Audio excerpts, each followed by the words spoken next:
Madame, Monsieur, bonjour. Bienvenue dans votre journal. Séraphin Dambélé, nouveau directeur général de la Société sucrière de la Comoé SN Sosuco, nommé en Conseil des ministres le 7 février dernier, ne sera pas installé dans ses fonctions de sitôt. La procédure de référé suspension entreprise par l'actionnaire majoritaire, la Société Sucre Participation, a abouti. Le Conseil d'État burkinabé a suspendu la nomination de Séraphin Dambélé à la tête de la SN Sosuco. La synthèse dans cette édition. Au menu de ce Savane Midi, nous vous proposons également la première partie du dossier sur le retour volontaire de près de 700 migrants burkinabés qui avaient emprunté la route du désert pour vivre l'Eldorado européen. Un retour rendu possible grâce à l'Organisation internationale pour les migrations OIM et des autorités burkinabées. Vous en saurez davantage dans ce journal. Aujourd'hui, 14 février, marque la Saint-Valentin ou la fête des amoureux. Dans les rues de Ouagadougou, cette fête qui a pris une tournure commerciale se fait sentir. Des magasins et le grand marché de Ouagadougou sont pris d'assaut à la recherche des cadeaux. Fatih Sankara a fait le constat. Symbole d'amour, d'attention, de romantisme pour les uns et de fête pour les autres, la Saint-Valentin est devenue au fil des années un rendez-vous calendaire incontournable. Les couples profitent de la Saint-Valentin pour renouveler des mots et des présents d'amour. Amade Ouedraogo fait partie des hommes qui offrent des cadeaux à leur dulcinée à cette occasion. C'est de coutume pour honorer la fête de Saint-Valentin, c'est fête des amoureux. Donc, de coutume, c'est de payer quelque chose, emballer et puis aller honorer la moitié du ciel qui est de l'autre côté. Voilà, qui est bon. À la maison, je vais dire, voilà, c'est ça, je suis passé chercher pour moi. Voilà, sinon, il n'y a pas grand-chose. C'est pas qu'on a, mais on veut juste montrer qu'en tout cas, elle est importante à la maison. C'est ça qui fait la cohésion à la maison. On sent quand on se sent concerné. Voilà. Donc, il faut manifester. Des fois, nous, on part au travail, c'est elle qui s'occupe à la maison. Nous aussi, on vient, on va voir, on se relaie. La famille, c'est un tout. Voilà, si vous avez pensé pour l'autre, il faut penser également à l'autre. Et puis voilà, alhamdoulilah, la vie, ça va. Mais pour Amade Ouedraogo, il ne faut pas seulement attendre la Saint-Valentin pour offrir des présents. Tout à fait. En dehors que ça, par exemple, il y a la fête de 8 mars qui vient. On voit que la fête des femmes, je vais donner également. Après ça, généralement, quand ça va en tout cas, et que je croise quelque chose de beau, vraiment, j'essaie de, je n'oublie pas. Voilà, j'envoie ça, un cadeau en guise de notre amour et de notre relation. Surtout que si elle a eu à faire quelque chose pour vous, bon, je dis quelque chose, pas quelque chose. Elle a eu à faire des enfants, c'est très important. Il faut vraiment honorer ça. La Saint-Valentin est également une fête qui fait vendre. Les commerçants se frottent les mains à cette occasion spéciale pour les amoureux. En tout cas, il y a le marché. On ne se plaint pas. On rend grâce à Dieu. Si c'est ça, en tout cas, alhamdoulilah, on fait de bonnes affaires. Ma chère, c'est pour nous qui est réinversé. Sinon, il y a des gens là, ils s'aiment il y a des amoureux. Il y a vrai amour. Il y a amour d'amour. On a ces pots de cadeaux, des fleurs aussi. On a des poupées, des nounouches. On a des boîtes de cadeaux. On a des ballons foussés. On a des montres aussi, des chaînes. On a des sacs à main. On a des pains traditionnels. On a des draps. On a tout. Je vends les fleurs et les cadeaux de Saint-Valentin. Ouais, ça sort beaucoup quand le Saint-Valentin arrive. Ça sort beaucoup. On est très contents quand le Saint-Valentin approche. Ça sort beaucoup. Les lieux d'emballage de cadeaux ne désemplissent pas pendant la période de la Saint-Valentin. Là aussi, c'est une aubaine d'affaires. Vraiment, le marché, les gens viennent emballer. On sent que les gens s'aiment sous. Il y a de ces cadeaux, quand tu regardes, on dit ouais. Il y a d'autres qui sont chanceux. Puis voilà. En tout cas, on rend vraiment grâce à tout. Ça nous permet vraiment d'avoir de l'argent. En tout cas, on est très contents de fête de Saint-Valentin. Et puis voilà. En tout cas, on gagne beaucoup. On gagne. Si y a la clientèle, en tout cas, on gagne. Il y a plus de clientèle que les jours. Sinon, les jours ordinaires, c'est pas samedi, vendredi, comme il y a les mariages et puis anniversaires, les dimanches comme ça. Il y a les clientèles. Sinon, pas tous les jours qu'il y a trop de clients. Présentez-vous, s'il vous plaît. Moi, je m'appelle Compaoré Natacha. Pour d'autres, il y a plus important que d'offrir des cadeaux à son partenaire le jour de la Saint-Valentin. Pour eux, chaque jour est une expression d'amour. La Saint-Valentin est surtout commerciale, soutiennent-ils. Je vous l'annonçais en titre, la justice suspend la nomination du nouveau directeur général de la société sucrière de la Comoé, SN Sosuco. En effet, selon l'un de nos confrères, l'observateur Palga, la nomination de Séraphin Dambélé en conseil des ministres le 7 février dernier est rejetée par l'actionnaire majoritaire, la société Sucre Participation. Alors, dans une ordonnance de référé suspension, le Conseil d'État empêche l'État burkinabé d'accomplir tout acte tendant à donner effet à la dite nomination. Les précisions avec Alphonse Ouetraogo. Le 25 octobre 2023, le gouvernement burkinabé annonçait la nationalisation de la société nouvelle, Société sucrière de la Comoé, SN Sosuco. Et ce, après avoir dénoncé les conventions qui liaient l'État burkinabé et la société Sucre Participation. Plus de 3 mois après, un nouveau directeur général est nommé à la tête de la SN Sosuco en la personne de Séraphin Dambélé. Mais il ne s'installera pas de sitôt. Une procédure de référé suspension de la nomination est enclenchée à la demande de Sucre Participation. Ainsi, le 13 février 2024, le Conseil d'État déclare la requête aux fins de référé suspension de la nomination du nouveau DG recevable. Il s'est déclaré également compétent pour connaître de l'affaire. Au fond, la juridiction a déclaré la requête fondée et a ordonné la suspension de cette nomination. En clair, Séraphin Dambélé ne peut être installé comme DG de la SN Sosuco pour le moment. C'est donc un feuilleton judiciaire qui s'ouvre entre l'État burkinabé et la société Sucre Participation.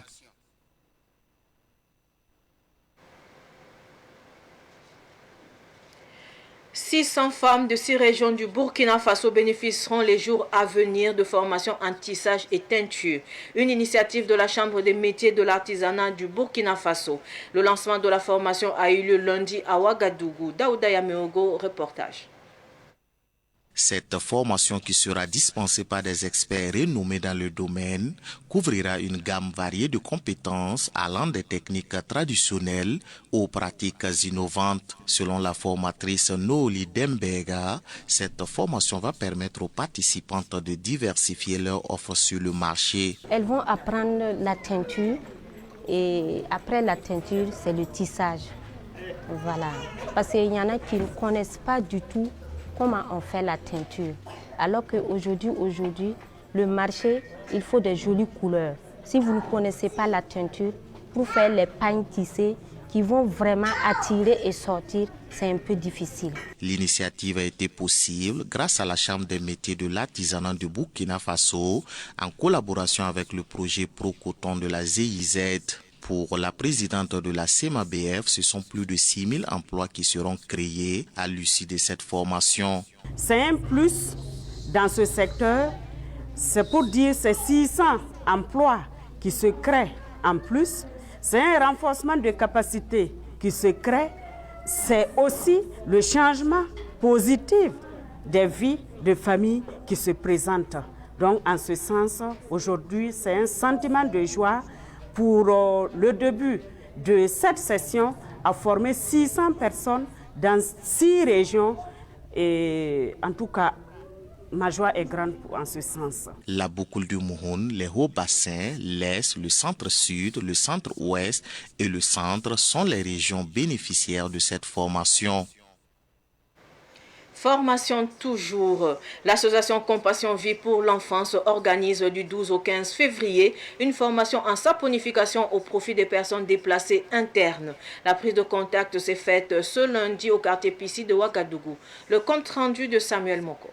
Elles sont au total 25 personnes déplacées internes, PDI, qui vont bénéficier de cette formation en saponification initiée par le pasteur Pierre Ninkiema, président de l'association Compassion Vie pour l'enfance. Notre objectif, c'est de pouvoir aider les personnes déplacées. Pourquoi? Parce qu'on sait bien que ce sont des gens qui ont besoin vraiment de l'aide et ils ne savent pas comment faire.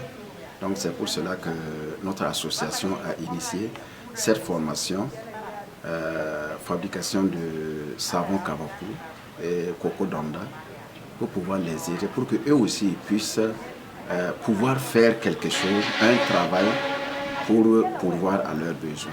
Le module dispensé est la fabrication de savon en boule, communément appelé Kabakuru. Et pour Thérèse Bado, formatrice, la formation leur permettra d'acquérir des connaissances et de subvenir à leurs besoins. Nous sommes en train de les former en savon kabakro, comme on aime l'appeler, les savons boulés. Donc on veut les former pour qu'elles-mêmes soient autosuffisantes, elles puissent se prendre en charge. Même pour faire leur lessive, ils n'ont pas besoin d'aller acheter du savon. Elles peuvent prendre 2 litres d'huile et 2 litres de soude caustique mouillée. Elles peuvent se faire un savon et elles auront du savon sur place pour faire leur lessive. Ça va les aider au lieu de toujours aller en acheter. Il faut connaître le produit soi-même au lieu de toujours aller acheter. C'est pas simple. Voilà, c'est dans ce cadre que nous formons ces femmes et ces jeunes gens qui sont venus. La formation prend fin le jeudi 15 février prochain. Et puis le ministère de la Solidarité, de l'Action humanitaire, de la Réconciliation nationale du genre et de la famille exprime sa reconnaissance au PDG du groupe Savane Media. Selon le ministère, Boubacar Zidadi Sidnaba a manifesté son engagement dans la mobilisation des ressources pour le soutien des personnes vulnérables. Les agents du dit ministère ont été reçus en audience hier dans le locaux de Savane Media. Les détails avec Abdoulaye Kinda. Le PDG de Savane Media s'est engagé depuis quelques années dans la mobilisation de fonds et de vivres au profit des populations vulnérables et des personnes déplacées internes. Un engagement qui lui vaut cette attestation de reconnaissance décernée par le ministère en charge de la solidarité. Nicolas Cambo, directeur général du Fonds national de la solidarité et de résilience sociale, a conduit la délégation du ministère à Savane Media. Un acte de reconnaissance et remercier le PDG de Savane Media et tous ses collaborateurs pour les actions déjà posées en termes de mobilisation des ressources pour accompagner toute la nation entière. Le PDG a été une personne ressource qui a accompagné le ministère en charge de la solidarité pendant le CIAO, quand il était question de mobiliser des ressources pour accompagner les personnes vulnérables. Il a été présent pour soutenir cette mobilisation, pour effectivement soutenir ces personnes vulnérables qui avaient besoin d'un appui conséquent en matière sanitaire et alimentaire. Donc il était de bon temps que nous venions au nom de Madame la ministre pour reconnaître ces actions posées sur le terrain en faveur des personnes vulnérables et le remercier pour son concours, pour son apport à cet effet. Pour le PDG Boubacar Zidadi Sidnaba, cette reconnaissance est une invite à poursuivre la promotion de la solidarité entre les populations. Pour Sidnaba, cet élan de solidarité est fait pour la nation et non pour une seule personne ou un régime quelconque. Place au dossier de ce Savane Midi. Près de 700 jeunes et femmes burkinabés empruntent chaque année la route de la Méditerranée via le désert pour l'Europe, où ils espèrent trouver l'Eldorado. Mais la traversée du désert n'est pas sans difficulté. Finalement, leur aventure s'arrête dans les pays maghrébins.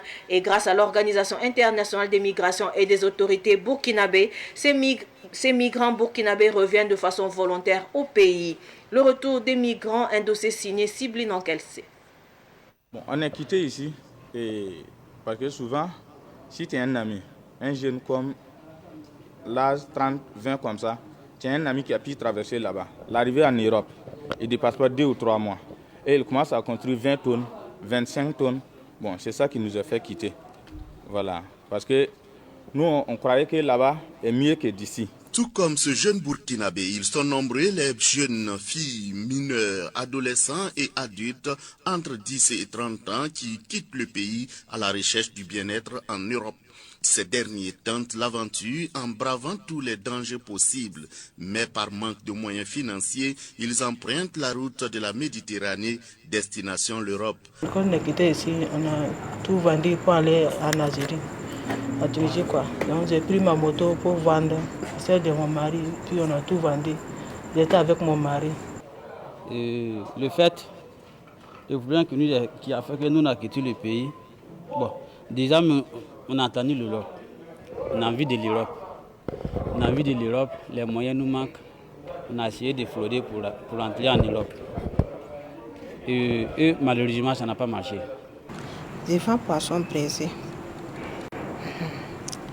Parce que comme j'ai vu, les gens sont rentrés en Italie, j'ai dit non, peut-être comme il n'y a pas quelqu'un, et puis dans 2 jours, il n'y a pas marché. J'ai dit, si c'est comme ça, moi-même, je vais partir. Maintenant, il y a moto dans mon main, et tout de travail là. J'ai vendu tout pour chercher, compléter l'argent pour aller à Tunisie. Ces jeunes migrants partis du Burkina Faso commencent à vivre le calvaire à partir du Niger.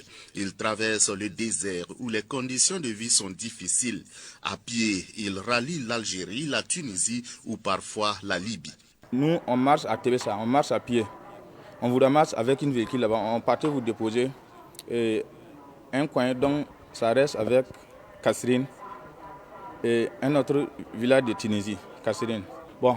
Kassrine maintenant à Sfax, c'est 260 km. Là. Bon, là-bas aussi, c'est marcher à pied, 260 km. Nous on marche, d'autres marchent une semaine, d'autres marchent 6 jours, 5 jours, bon, 1 mois. Ça dépend à ton force. En tout cas, sur le désert, c'est pas facile. En commençant par le Sahara d'abord, quand tu quittes au Niger, tu commences sur le désert. En tout cas, c'est pas facile. Les Arabes même vous prennent. Au lieu de 10 personnes dans le 4x4, vous êtes jusqu'à 42, jusqu'à 30 personnes. Et puis vous êtes obligé de monter. Parce que si tu ne montes pas, ils vont partir pour te laisser. Et puis gare à toi, si tu es tombé. Si tu es tombé, il ne va jamais s'arrêter. J'ai vu tout ça là. Depuis, vraiment, si c'est des cadavres, on a vu tout. Surtout au niveau des montagnes, là où on traverse tout ça là. Nous, on a marché jusqu'à... Il n'y a pas de chaussures. Même habillé, même c'est problème. Tu vois, policier, tu te caches. Dans la souffrance, c'était à la route là. Pour prendre la route là, pour aller à Angers là. Donc c'était très difficile pour gagner, mais il n'y a pas à manger. On boit un goutte de l'eau comme ça, puis une paix seulement, on mange. Parfois on gagne ça, parfois on ne gagne pas. On marche comme ça. On a marché des kilomètres, puis des kilomètres. On a mangé pendant 3 jours jusqu'à pour arriver à nager. Donc c'était très difficile pour nous. Une fois dans l'un des pays maghrébins, la souffrance commence. Voici le témoignage des migrants burkinabés revenus au Bercail. C'est l'arrivée à Tébessa et à Tunisie. C'est là-bas que, en tout cas, on a eu trop de souffrance là-bas. Parce que, première chose, à faire de manger. Ni boire. Bon, pour manger, vous pouvez faire une semaine, c'est du pain avec l'eau que vous... C'est ça votre nourriture. Une semaine, d'autres plus que ça. Bon, on est arrivé là-bas petit à petit. Nous, avec les Tunisiens, ça devient un problème. Leurs policiers ne veulent pas nous voir. Maintenant, arrivé au Tunisie, pour traverser l'eau, là-bas, la police nous a attrapés. Téléphone, frappé femme, miloté. Femme ne sort pas. C'est à cause de ça. On a retourné. Les jours que la police nous a attrapés, c'est les jours de Noël, dimanche. Voilà, on nous a attrapés l'eau. On allait nous déposer à côté de la frontière à Libye. Maintenant, à Libye, on nous a miloté pour rentrer dans le car. Femme et garçon. À côté de Libye, on n'a pas donné l'eau, il n'y a pas mangé, rien même. On a marché jusqu'à 9 jours pour rentrer à Tébessa. Rentrer à Tébessa, même là, en tout cas, c'est compliqué. Arrivé au Tébessa, on a nous grillé pour rentrer à Algérie, pour aller au Oyem. Aller sur Oyem. Pour retourner au Burkina. Parmi les 700 migrants burkinabés revenus au pays grâce au soutien de l'Organisation internationale de la migration OIM et des autorités burkinabées, il y a plusieurs qui ont subi des maltraitances de la part des forces de sécurité des pays traversés. Les cicatrices des sévices corporels sont perceptibles. Quelques migrants témoignent de l'ampleur de la maltraitance qu'ils ont subie. On est rentré à Tunisie. C'est là-bas qu'on nous a arrêté tout. tout déshabiller, tout, avec les femmes, tout. Ce que nous on a, nous a pris tout. Même les brassards, les montres, tout, ils ont pris. À rentrer à Fax. Au voie de Fax, on nous a arrêtés là-bas. Reflé, renvoyé à, comment on appelle, renvoyé à Tipsa encore. On a fait là-bas 2 jours, retourné encore pour rentrer en Fax. Le jour qu'on est rentré en Fax en même temps, on nous a bloqué tout. Nous on est rentré en prison. On a fait là-bas 2 semaines, sans manger. On vient, on te jette une pain jusqu'à le lendemain. On ne parle pas l'eau. Souvent, on vous frappe là-bas sans déshabiller. Nous, on est rentré en prison là, avec les culottes sans habit. Ce qui les oblige à passer la nuit sous des arbres à la belle étoile, en brousse, à la merci du vent, de la poussière, de la chaleur et des pluies.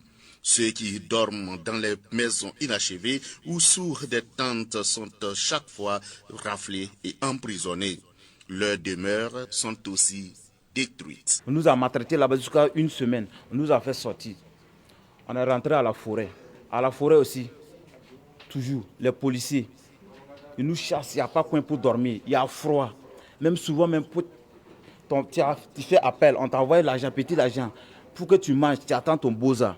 Tu pars dans la boutique, tu payes ton argent, on dit on ne te vend pas. Même si c'est spaghetti, c'est un là, on ne te vend pas. Tu as l'argent, ça dit on ne te vend pas. C'est nous chasse comme ça, à gauche, à droite. Et nous aussi, on ne dort pas dans la maison. Si tu rentres dans une maison, tu es rentré pour payer quelque chose. Sinon, on dort en bas des arbres. Ah, souvent, vous payez des sachets aussi pour faire une petite maison. Et à la fraîcheur, la pluie tombe. En tout cas, voilà, c'est grave. J'étais là-bas 4 mois et demi comme ça. Là-bas, mes enfants étaient noirs là. Je ne peux pas sortir dehors comme ça. Aller acheter quelque chose puis rentrer, non. Toujours se courir seulement. Si la police te va seulement, tu cours. Pas un endroit pour dormir. Tu dors partout, quoi. Tu n'es pas ici pour dormir, là, on va te cesser là-bas encore. Tu vas aller de l'autre côté, on te cesse là-bas. Donc, c'est très, très difficile. Déjà, quand elle te voit comme ça, là, parce que tu es une femme, elle te voit là. Tu as envie de faire du mal, quoi. Dans beaucoup de choses comme ça, tu fais du mal, donc. L'ambition des uns et des autres était de rallier l'Europe en traversant le Sahel et la Méditerranée. Mais peine perdue, le voyage de jeunes migrants burkinabés s'est arrêté en Algérie et en Tunisie pour les uns et pour d'autres en Libye. En partant, j'ai eu à traverser certains pays que j'ai eu la souffrance un peu. Avec tout ça là, on a pu arriver là où on veut. Arriver en Tunisie, et tout ce qu'on désire d'arriver à traverser l'eau pour arriver en Europe, on n'a pas pu parce que il y a certains règlements qui ne sont pas respectés. Car on nous demande certaines choses que nous, on n'a pas. Comme par exemple, beaucoup d'argent, nous, on n'a pas. Et je pense que si on avait cette somme, on n'allait pas quitter chez nous pour aller en Europe.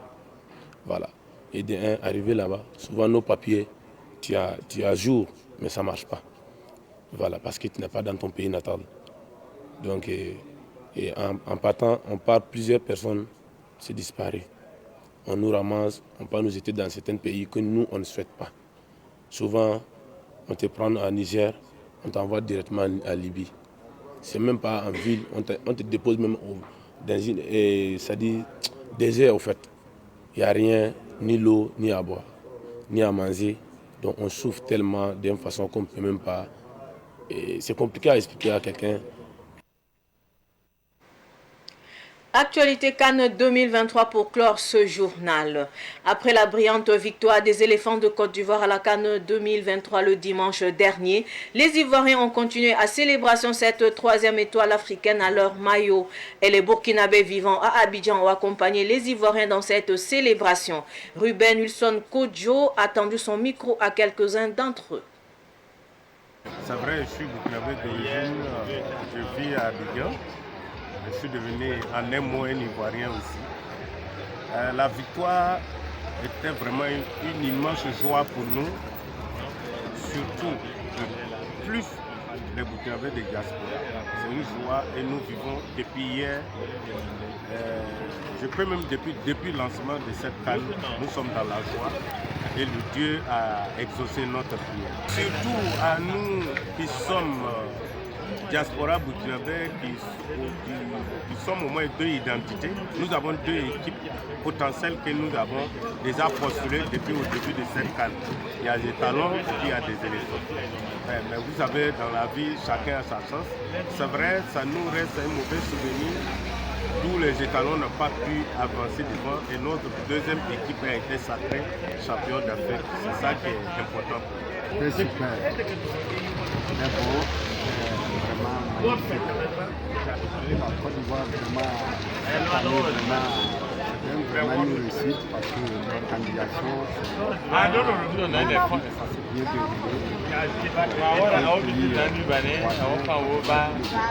bien nous sommes bien contents. On ne va pas faire oublier les parcours des états parce que nous sommes éliminés en finale dans le Mali. Nous, avec les Burkinabés, ça s'est joué à Poitiers. Vraiment, ça nous a pas, on n'est pas contents. Mais bon, comme c'est football, on va se préparer l'année prochaine. On leur souhaite vraiment bonne chance sur la défaite. Vraiment, ça nous a... Manière, on s'est préparé, on a payé les maillots pour les supporter, et on est tombé comme ça, vraiment, c'est avec joie que nous avons regardé le match en tant que Burkinabé vivant sur le sol ivoirien depuis des décennies. Je me réjouis d'abord pour la Côte d'Ivoire, je me réjouis pour le peuple burkinabé vivant en Côte d'Ivoire aussi également, puisque le Burkina et la Côte d'Ivoire, c'est un pays, ce sont des pays frères et amis, en tout cas qui vivent de longue date ensemble. Donc, qui dit la Côte d'Ivoire va bien, c'est que les Burkinabés aussi se portent bien. Donc, nous, en tant que Burkinabés, nous sommes très heureux de cette victoire. Et nous le faisons savoir, voilà, avec le peuple ivoirien, le peuple frère, qui nous ont vraiment adoptés ici sur leur sol. Vraiment, nous sommes très heureux en tant que Burkinabés. Ainsi s'achève cette édition de Savane Midi. Merci de rester fidèle au programme de Savane TV. Au revoir.